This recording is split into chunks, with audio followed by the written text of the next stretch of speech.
జనవరి మొదటి రోజు నూతన సంవత్సరం సందర్భంగా ప్రజలందరికీ కూడా శుభాకాంక్షలు తెలియజేస్తూ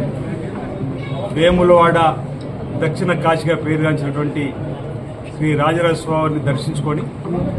లోక కళ్యాణం జరగాలని లోకశాంతి జరగాలని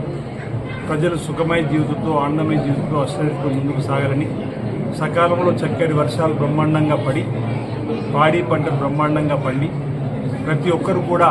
ఆనందమయ జీవితంతో ముందుకు పోయే విధంగా ఆ పరమేశ్వరుడి ఆశీస్సులు అందివ్వాలని చెప్పని ఈరోజు స్వామివారిని మొక్కుకోవడం జరిగింది నూతన సంవత్సరం సందర్భంగా.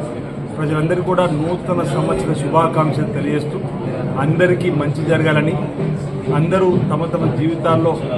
కొత్త కొత్త ఆలోచనతోటి కొత్త ఆశలతోటి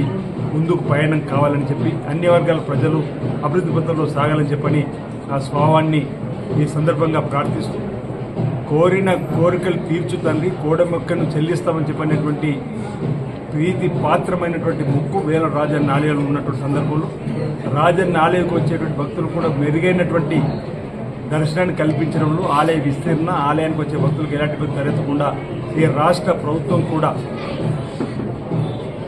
గౌరవ ముఖ్యమంత్రి రేవంత్ రెడ్డి ఆధ్వర్యంలో దేవాదాయ శాఖ మంత్రులు కొండ సురేఖ్ గారు, జిల్లా సంబంధించిన మంత్రులు పెద్దలు కొండ ప్రభాకర్ గారు, శ్రీధర్బాబు ఆధ్వర్యంలో కూడా ఇటీవల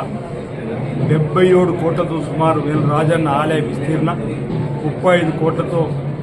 అన్నదాన సత్రానికి సంబంధించి భూమి పూజ, వేళ పట్టణంలో రోడ్డు వేయడానికి 47 కోట్లతో కూడా కార్యక్రమాలు రూపొందించుకున్నాం. ఈ 2025 సంవత్సరాల పనులను కూడా వేగంగా జరిగే క్రమంలో ఎలాంటి విఘ్నాలు తలెత్తకుండా చూడుతానని కూడా ఆ స్వామివారిని సందర్భంగా అమ్మవారిని ప్రార్థించడం జరిగింది. ఈ సందర్భంగా